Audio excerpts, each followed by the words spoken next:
Hyderabad's best hospital for ear, nose, throat and hearing problems. Asian ENT Care Center at Begumpet, Hyderabad. పెళ్ళైంది గాని పెళ్ళంగా మాత్రం ఎప్పుడూ నాతో behave చేయలేదు. నేను ఎంత ప్రేమను అందిస్తున్నా నన్ను అంతే ద్వేషంగా చూస్తుందని చెప్పేసి అంటున్నాడు శ్రీకాంత్. తన భార్యని మార్చి తనతో పంపించమని చెప్పేసి కోరుకుంటున్నాడు శ్రీకాంత్. మరి కార్యక్రమంలో మనతో పాటు ఉన్నారు ప్రముఖ హైకోర్టు అడ్వకేట్ రమ్య ఆకుల గారు, ప్రముఖ సైకియాట్రిస్ట్ డాక్టర్ కళ్యాణ్ చక్రవర్తి గారు. నమస్తే కళ్యాణ్ గారు. నమస్తే మేడం. నమస్తే రమ్య మేడం. చెప్పండి శ్రీకాంత్ గారు. నమస్కారం మేడం. నమస్తే. నమస్కారం సార్. నా పేరు శ్రీకాంత్ అండి. నేను హైదరాబాద్లో ఉంటాను. నాకు పెళ్ళయి 2 years అయింది మేడం. ఓకే. లవ్ మ్యారేజా? కాదు madam, arranged marriage. Okay. 2 years అయింది. మా ఆవిడ ఒక జాబ్ చేస్తుందండి ఆఫీస్లో. ఓకే. మేము 2 years నుంచి బాగానే ఉంటున్నాము. బాగానే ఉండడం అంటే తను నా దగ్గర బాగోలేదు, అంటే కొంచెం అయిష్టంగా ప్రవర్తించడం, ఎప్పుడు ఫోన్లో మాట్లాడడం, ఎప్పుడు చూసినా ఆన్లైన్లో ఉంటుంది, ఫోన్లో మాట్లాడుతుంటుంది. నేను సరే ఎవరితో మాట్లాడుతున్నావు అని చెప్పి అడిగితే మా అమ్మకి చేసా, మా నాన్నకి చేసా అని చెప్తుంది. సరే అని చెప్పి నేను కొద్ది రోజులు అలాగే చూశాను మేడం. మళ్ళా రోజుకి అదే పెరుగుతూ వచ్చింది మేడం. కొద్ది రోజుల తర్వాత తను వింటదిలే, చెప్పిన మాట వింటదిలే, తెలుసుకుంటుందిలే అని చెప్పి నేను స్టార్టింగ్ నుంచి ఇప్పటి వరకు తనని అర్థం చేసుకుంటూనే ఉన్నాను మేడం.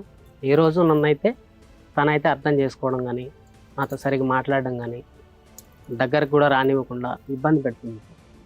సరే అని చెప్పి మామూలుగా ఒకరోజు నేను కిరాణా షాప్ పెట్టుకున్నాను మేడం. ఒకటి కిరాణా షాప్ సరుకులకు అని చెప్పి ఒకసారి అట్లా బయటికి వెళ్తుంటే ఒకసారి తను రోడ్డు మీద కనిపించింది. రోడ్డు మీద కనిపిస్తే సరే ఎందుకు మా ఆవిడలా ఉందని చెప్పి నేను ఫోన్ చేశాను. ఫోన్ చేస్తే ఫోన్ లిఫ్ట్ చేసి నేను ఆఫీస్లో ఉన్నాను అని అన్నది. ఎక్కడున్నావు అని చెప్పి అడిగితే ఆఫీస్లో ఉన్నా నేను అన్నది. అవునా, సరే అని చెప్పి ఆ రోజు నేను పట్టించుకోలేదు. మళ్ళీ ఒక 3 days తర్వాత కూడా సేమ్ ప్లేస్లోనే ఒక అబ్బాయితో కనిపించింది మేడం. ఒక అబ్బాయితో కనిపించింది. ఎవరితో అని చెప్పి అంటే నేను కొంచెం దగ్గరికి వెళ్ళి చూశాను. మా ఆవిడ కాదు కదా, మా ఆవిడ ఆఫీస్కి వెళ్తుంది కదా, మా ఆవిడ ఎలా ఉంది తనా కాదా అని చెప్పి కొంచెం దగ్గరికి వెళ్ళి చూద్దామని చెప్పి కొంచెం చాటుగా వెళ్ళి కొంచెం దగ్గర నుంచి చూశాను. చూసిన తర్వాత మా ఆవిడే తనని బాగా క్లోజ్గా మాట్లాడడం, తనతోటి నవ్వుతూ మాట్లాడడం, చేతులేసి మాట్లాడడం, అంతా మాట్లాడుకున్నారు. నేను చూశాను మా ఆవిడే అని చెప్పి నాకు కన్ఫర్మ్ అయింది. తర్వాత లాస్ట్లో వీళ్ళు ఇంటికి వెళ్ళేటప్పుడు కూడా హగ్ చేసుకొని మరి ఇంటికి వెళ్ళిపోయారు. ఇంటికి వెళ్ళిన తర్వాత ఈవినింగ్ అడిగాను, మీరు ఆఫీస్కి వెళ్ళారా ఈరోజు అని చెప్పి అడిగితే, అవునండి ఆఫీస్కి వెళ్ళాను, ఆఫీస్కి వెళ్ళకుండా రోడ్ల మీద తిరుగుతానా, అక్కడ ఇక్కడ తిరుగుతానా, వాళ్ళతో వెళ్తే తిరుగుతానా అని చెప్పి నన్ను దబాయించింది. సరే అని చెప్పి ఇది జరిగిన విషయం వీళ్ళ ఇంట్లో అమ్మ నాన్నలకి చెప్దామని అనుకున్నా. కానీ తనకు ఒకసారి నాకు చెప్దాం మన వరకు నచ్చి చెప్దాం, వింటుందేమో, తెలుసుకుంటుందేమో అని చెప్పి నేను వేరే విధంగా ఆ అమ్మాయిని డైరెక్ట్గా అడగకుండా కొంచెం తెలియకుండా అడిగాను అనమాట. ఏంటి ఇలా వెళ్ళావంట, ఎవరో నిన్ను చూశారంట రోడ్డు పైన, ఎవరో చూసినట్టుగా రోడ్డు మీద అడిగితే అలా ఏం లేదండి అలా ఇలా అని చెప్పేసి పైకి వెళ్ళిపోయింది. ఇంటి పైకి నుంచి వెళ్ళిపోయి తను ఫోన్ మాట్లాడడం. నేను అడిగాను, అలా ఏం లేదు, అట్లా లేదు ఇట్లా లేదు అని చెప్పి నా మీద కొంచెం సీరియస్ అయ్యి కోప్పడి ఇంటిపైకి వెళ్ళిపోయి ఫోన్ మాట్లాడడం, మళ్ళీ ఫోన్లు చేసి మాట్లాడుతుంది. ఎవరితో మాట్లాడుతుందో ఏంటో నాకైతే అర్థం కాలేదు. తర్వాత ఇంక నాకు ఈరోజు కన్ఫర్మ్ అయిపోయింది కదా మేడం, నిన్న కన్ఫర్మ్ అయింది కాబట్టి నా ప్రాబ్లంకి సొల్యూషను మీరు పెద్దవాళ్ళు ఉన్నారు, మీరు చెప్తే తెలుసుకుందామని చెప్పి నేను ఇక్కడికి వచ్చాను సార్. ప్రాబ్లంకి సొల్యూషన్ అంటే నువ్వేంటి ఆ అమ్మాయి మీద అనుమాన పడుతున్నావా, లేదా నీ దగ్గర ఏమైనా ఎవిడెన్స్లు ఉన్నాయా? ఎవిడెన్స్లు ఉన్నాయి మేడం. ఎవిడెన్స్లు మా వాళ్ళకి ఇచ్చారన్నారు, అదేనా? ఓకే. ఎవిడెన్స్లు ఉన్నాయి, నేను చూశాను ప్రత్యక్ష. అవును, నువ్వు చూసావు కదా, మరి నీకు కావాల్సిన న్యాయం ఏంటి ఇందులో? అంటే అలా చేయకుండా నాతోనే ఉంటే, సో ఆవిడకి ఏమైనా రిలేషన్స్ ఉంటే అవి కట్ అయిపోయి నీతో ఉంటే చాలండి అని నమ్ముతావా? మరి నమ్ముతాను మేడం. ఏమో నువ్వు విపరీతంగా అనుమానించేలాగా ఉన్నావు, సిఐడి ఇన్వెస్టిగేషన్లు చేస్తున్నావు. అలా ఏం లేదు మేడం, నా బాధ నేను చెప్పుకున్నాను అంతే. ఒకవేళ అమ్మాయికి ఎవరితోనైనా సంబంధం ఉన్నా కూడా నీకు పర్వాలేదా? కట్ చేసేసి వస్తే చాలా. అంతే మేడం. అబ్బో.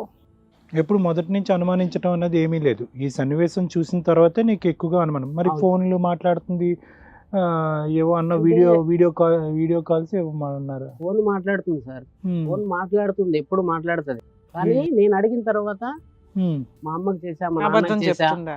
అని చెప్పుకునేది. ఏమో వాళ్ళ అమ్మకి నాన్నతోనే మాట్లాడుతుందేమో, నీకెలా తెలుసు వాళ్ళ అమ్మతో నాన్నతో మాట్లాడలేదని? 24 hours మాట్లాడరు కదా సార్. Okay okay. ఇప్పుడు జాబ్ online లో ఎప్పుడు chatting చేస్తుంది చేయడం. అయ్యా మరి 24 hours ఫోన్లు మాట్లాడుతుంటే? అదే మేడం, చాటింగ్ చేయడం, ఎప్పుడు ఆన్లైన్ లో ఉండటం, ఉన్న కాసేపు తనతో పాటు ఉన్న కాసేపు తన ఫోన్ లోనే స్పెండ్ చేయడం, చాటింగ్ చేయడం. ఫోన్ లో. అది ఎప్పుడు చూసినా ఫోన్ చూసినా ఆన్లైన్ లోకి ఎప్పుడే 2 minutes ముందు 4 minutes ముందు వచ్చి వెళ్ళిపోయి ఉండడం. ఇట్లా సో ఎప్పుడు మీ ఆన్లైన్ భార్య అయితే మాత్రం నిన్ను ఇలాగా వాళ్ళు వస్తే ఆఫీస్ లో లంచ్ బ్రేక్ ఇస్తారు కదా మేడం, అప్పుడు కూడా ఫోన్ నేను చేస్తాను. ఏదన్నా అవసరం ఉండే ఏదన్నా ఫోన్ చేస్తే అప్పుడు బిజీ వస్తూ ఉంటుంది. ఆ టైంలో ఇంట్లో వాళ్ళకి ఫోన్ చేయరు కదా మేడం. అమ్మా నాన్నలకి మామూలుగా ఈవినింగ్ అంటే ఈవినింగ్ పైకి వెళ్తుంది, మాట్లాడుతుంది. ఈవినింగ్ అంటే చేయొచ్చు చేయకపోవచ్చు. అమ్మవాళ్ళతో మాట్లాడుతుందని నేను అనుకున్నాను. ఆఫీస్ లో ఎందుకని break time లో అమ్మాయికి సంబంధం ఉన్నా కూడా కావాలని ఎందుకు అనుకుంటున్నావు? అప్పుడు కనిపెట్టడం ఎందుకు? సైలెంట్గా ఉంటే సరిపోద్ది కదా. మీ ఆవిడ పతివ్రత కదా నీ దృష్టిలో. ఇప్పుడు కనిపెట్టి ఆవిడ ఆల్రెడీ తిరిగిపోతున్న లెక్క వచ్చేసింది కదా, అలాంటి అమ్మాయి కావాలని ఎందుకు అనుకుంటున్నావు? అలాంటి అమ్మాయి అంటే నేను తనని కావాలనుకున్నాను మేడం. కావాలనుకున్నప్పుడు కనిపెట్టకుండా ఉంటే అయిపోయేదిగా. కనిపెట్టేసావు, ఇప్పుడు అంటే ఆ నేను- అమ్మాయి గిల్టీగా నేను ఉంటుంది కదా లైఫ్ కావాలని అంతా. తనని రెక్కి చేసి నేను వెళ్ళి చూడలేదు. మా ఆవిడలా ఉందని చెప్పి వెళ్ళి చూశాను. మా ఆవిడలా ఉంది అని చెప్పి నేను వెళ్ళి చూడడం జరిగింది.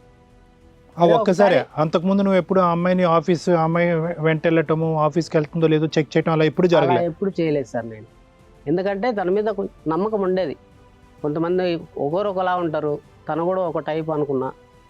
సరే అని చెప్పి సర్దుకుపోయాను 2 సంవత్సరాలు. సరే అమ్మా. శ్రీకాంత్, నీ వర్షన్ అనేది విన్నాం కాబట్టి. కాదు మేడం, ఇప్పుడు ఆ అమ్మాయి ఎలాంటిదైనా కానీ తను మారి దగ్గరకు వస్తే చాలు అన్నావు. ఆ, నీ అవును. దృష్టిలో ఏంటంటే అదంతా జస్ట్ ఏదో నీకు కనిపించింది కాబట్టి కనిపెట్టానండి అని. ఇదే డైలాగు నాకు భార్య కావాలండి అని ఇదే స్టాండ్ మీద నువ్వు ఈ ఎపిసోడ్ అయిపోయేలోపు ఉండండి. ఎందుకంటే మా వాళ్ళు తీసుకొచ్చిన ఎవిడెన్స్లు మీరు అదే స్టాండ్ మీద ఉంటారా లేదా అనేది మాకు అర్థమవుతుంది. ఓకేనా? ఓకే. ఓకే, మరి ఇప్పుడు శ్రీకాంత్ చెప్పింది విన్నాం కాబట్టి మరి అనురాధ చెప్పేది కూడా మనం అట్లాగే. విందామండి. అనురాధ గారు. నమస్కారం కూర్చోండి. మేడం. నా హస్బెండ్ మ్. మ్యారేజ్ అయ్యి 2 years అవుతుంది. మ్. తనంటే నాకు చాలా ఇష్టం. కానీ తను ఎప్పుడు ఒకలాగా, అంటే పెళ్ళైనప్పుడు ఉన్న ఎఫెక్షన్ రోజు రోజుకి తగ్గిపోతుంది. అది ఎందుకు ఏంటనేది నాకు కూడా అర్థం కాదు. ఏంటి ఫోన్లో మాట్లాడుతూ ఉంటావు, బయటికి వెళ్తూ ఉంటావు, ఎందుకు అలా చేస్తున్నావు, ఇలా చేస్తున్నావు, ప్రతిదానికి అనుమానం. ఏం చేయాలనేది నాకు కూడా అర్థం కాకపోయేది. తను ఎక్కువగా షాప్లో ఉండేది, నాతో అస్సలు టైం స్పెండ్ చేయకపోయేది. నేను చెప్పింది ఏది వినకపోయేది. నాకు ఎటైనా వెళ్ళాలి, నాకు సరదాలు సంతోషాలు ఉంటాయి కదా మేడం, ఎవరితో పంచుకోవాలి, తను ఏమి షేర్ చేసుకోకపోయేది. అలా అని చెప్పేసి నేను ఆఫీస్ వర్క్లో ఉన్నా కూడా ఎవరితో మాట్లాడుతున్నావు, ఎంతసేపు ఆన్లైన్లో ఉంటావు, ఏదో వర్క్లో ఉండి నేను ఆన్లైన్లో ఉంటాను, ఏదో వర్క్ చేస్తూ ఉంటాను, ఇంతసేపు ఉంటావా, ఎవరితో చాట్ చేస్తున్నావు, ఎవరితో మాట్లాడుతున్నావు, నీకు ఈ టైం వరకు అవసరమా, అది ఇదని చెప్పేసి ఎప్పుడు నన్ను అలా అవాయిడ్ చేస్తూ ఉండేది. ఏమన్నా అడిగితే నీకు నేను ఇష్టం లేదు, నువ్వెందుకు నన్ను ఇలా అంటున్నావు అని చెప్పేసి తను ఎప్పుడు నన్ను ఇష్టం లేనట్టే బిహేవ్ చేసేది. నాకు ఆ బిహేవియర్ అస్సలు నచ్చకపోయేది. సరే ఇంట్లో వాళ్ళకి చెప్దామా అంటే చీటికి మట్టికి చెప్పుకోవటం ఎందుకు, హస్బెండ్ వైఫ్ అనేది ఇద్దరు పర్సనల్ కదా, బయటికి వెళ్ళొద్దు ఏది కూడా అని చెప్పేసి నేనే అలా దాచుకునేది, చాలా బాధపడేది. సరే అని చెప్పేసి యథావిధిగా రోజు ఆఫీస్కి వెళ్ళేది వచ్చేది. కానీ తన అనుమానం అనేది తగ్గట్లేదు, రోజు రోజుకు పెరుగుతుంది. నా వెంట రావటం, ఏం చేస్తున్నా ఏంటి, నా టైమింగ్స్ ఏంటి, ఎవరితో వెళ్తున్నా, నా ఫ్రెండ్స్ ఎవరు, ఏం చేస్తున్నా అనేది రోజు ఆరా తీస్తూ ఉండేది. నా వెనకాలే వచ్చేది. నాకు అలా ఒక 2-3 సార్లు చూశాను.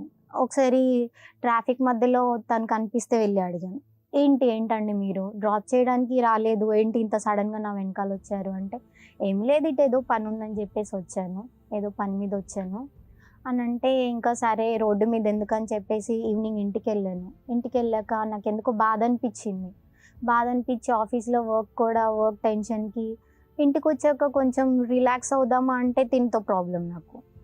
సరే అని చెప్పేసి అడిగాను, ఏంటి మనసు ఆపుకోలేక అడిగాను, ఎందుకు ఇలా చేస్తున్నావు, నేనంటే ఇష్టం అంటావు కానీ మన ఇద్దరి మధ్యలో బాండింగ్ అనేది లేదు, నన్ను ఎందుకు అనుమానిస్తున్నావు, నీ ప్రాబ్లం ఏంటి అని చెప్పేసి అడిగాను. నువ్వు వాళ్ళతో మాట్లాడుతున్నావు, వీళ్ళతో మాట్లాడుతున్నావు, రోజు చూస్తున్నాను, మరి చూస్తున్నప్పుడు ఇంకెందుకు నాతో ఉండటం, వదిలేయచ్చు కదా అని చెప్పి అడిగాను. లేదు వదిలే అంత కోపం లేదు, నువ్వంటే నాకు చాలా ఇష్టం, నీతోనే ఉంటాను నేను అని చెప్పేసి అన్నాడు. సరే అని చెప్పేసి ఇలాగే అనుకుంటున్నాను, కానీ తనలో మాత్రం ఎలాంటి మార్పు లేదు. ఇలాగే అనుమానిస్తూ ఉంటాడు. ఎప్పుడు నేను పడుకున్న తర్వాత నా ఫోన్స్ చెక్ చేయటం, వాట్సాప్ ఓపెన్ చేయటం, నా ఫ్రెండ్స్ని అడగటం, అలా అన్నీ చేస్తూ ఉంటారు. రోజు రెగ్యులర్గా ఇదే వర్క్. హిట్ టీవీ యాప్, ఇందులో short news, live news, entertainment shows, movies, digital magazines తో పాటు మీ జిల్లా వార్తలను కూడా ఫ్రీగా చూడొచ్చు. అంతేకాదు కేజీ నుంచి పీజీ వరకు విద్యార్థులకు స్కాలర్షిప్ కూడా అందిస్తున్నాం. ప్రతి వారం 10 మందికి లక్కీ డ్రా ద్వారా ఒక్కొక్కరికి 10,000 రూపాయలు అందిస్తున్నాం.